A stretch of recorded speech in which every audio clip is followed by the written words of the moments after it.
বন্ধুরা, শুভ দোলযাত্রার তৃতীয় শুভেচ্ছা। এই দোলযাত্রায় আশা করি আপনারা প্রত্যেকেই ভালো আছেন। আপনাদের সামনে আমি এই 5টি বিষয় নিয়ে আলোচনা করতে চাই। এই 5টি বিষয় আপনাদের প্রত্যেকের মেনে চলা উচিত।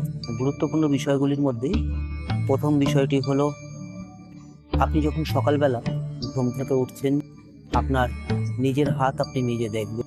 নিজের হাত দেখতে গিয়ে আপনি বলবেন, করাগ্রে বসত লক্ষ্মী, করমধ্যে সরস্বতী, করমূলে তু গোবিন্দম, প্রভাতে কর দর্শনম। এই কথাটি বলার সঙ্গে সঙ্গে আপনার জীবনের সমস্ত গ্রহদোষ যেন কেটে যাচ্ছে, এটা আপনি সঙ্গে সঙ্গে ঈশ্বরের কাছে মনে করবেন। এরপরেই আপনি আপনার ইষ্টকে প্রণাম, তারপরে আপনি আপনার বসুমাতাকে প্রণাম এবং মা বাবাকে প্রণাম জানাবেন। এরপরে দ্বিতীয় বিষয়টি হলো, বাসি বিছনা ছেড়ে আপনি স্নানটি সেরে নেবেন। আর মনে রাখবেন, স্নান সারবার সঙ্গে সঙ্গেই আপনি সেই সূর্য প্রণামটিও সেরে নেবেন। সূর্য প্রণামে আপনাকে বলতে হবে, জল অর্পণ করবার সঙ্গে সঙ্গে, ওং জবা কৌসুম শঙ্কসায়ং কাশ্যপেয়ং মহাদুতিম ধন্তারিং সর্বে পাপন্য কোনতাস্মিদ বাদ। এই কথাটি বলেই আপনি গায়ত্রী মন্ত্র বা গায়ত্রী জপটাও সেরে নিতে পারেন।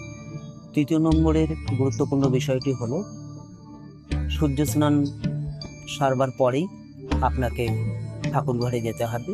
ঠাকুর ঘরে গিয়ে আপনি প্রথমে রাম নাম নিয়ে আপনাকে হনুমান চল্লিশা খুব নিষ্ঠার সঙ্গে পাঠ করতে হবে। আপনি যেভাবে আপনি আপনার পুত্রের প্রতি আপনার স্নেহ আছে, আপনার মা বাবার প্রতি স্নেহ আছে, ভগবানের প্রতি ঠিক সেইভাবে স্নেহ রেখে সেইভাবেই তাকে ডাকতে হবে। ডাকার মতন করে আপনি যদি নিষ্ঠার সঙ্গে সেই হনুমান চল্লিশা পাঠ করেন, তাহলে দেখবেন প্রতিদিনের জন্য আপনার সেই জীবন আরো মঙ্গলময় হয়ে উঠছে।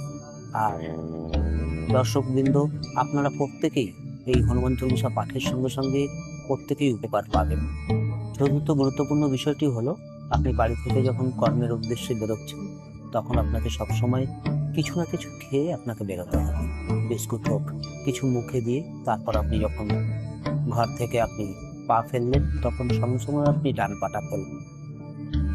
5 নম্বর গুরুত্বপূর্ণ বিষয়টি হলো, আপনি যখন কর্মে বেরিয়ে গেছেন, বেরিয়ে যাওয়ার পরে কর্মের জায়গায় উপস্থিত হয়েছেন, সেখানে অনেক রকম লোক থাকতে পারে যে হয়তো আপনার ভালো চায় না বা আপনার খারাপ চায়, কিন্তু আপনি কিন্তু কখনো তার খারাপ চাইবেন না। সবসময় আপনি ভগবানের কাছে চাইবেন যে তার জীবন যাতে মঙ্গলময় হয়ে উঠুক। আপনাকে সে যতই খারাপ চাক, যতই আপনার পেছনে লাগুক, যতই আপনার নিন্দা করুক, আপনি কিন্তু সেই নিন্দা করেছে বলে, অর্থাৎ কুকুর কামড়েছে বলে আমার পায়ে, আমি কুকুরকে কামড়াতে যাব, এই ধরনের দৃষ্টান্ত নিয়ে তাকে কিন্তু আপনি উল্টে মারতে যাবেন না, বা আপনাকে খচিয়েছে বলে আপনি খচাতে যাবেন না।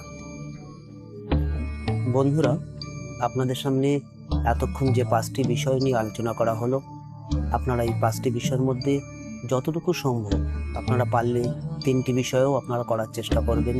এতে আপনাদের জীবন আরো মঙ্গলময় হয়ে উঠবে, আরো সুখময় হয়ে উঠবে। বন্ধুরা, এরপর আপনাদের সঙ্গে দেখা হচ্ছে পরবর্তী পর্বে। আপনারা সঙ্গে থাকুন এবং আলোর বার্তা দেখুন এবং অন্যকেও দেখতে সাহায্য করুন। ধন্যবাদ।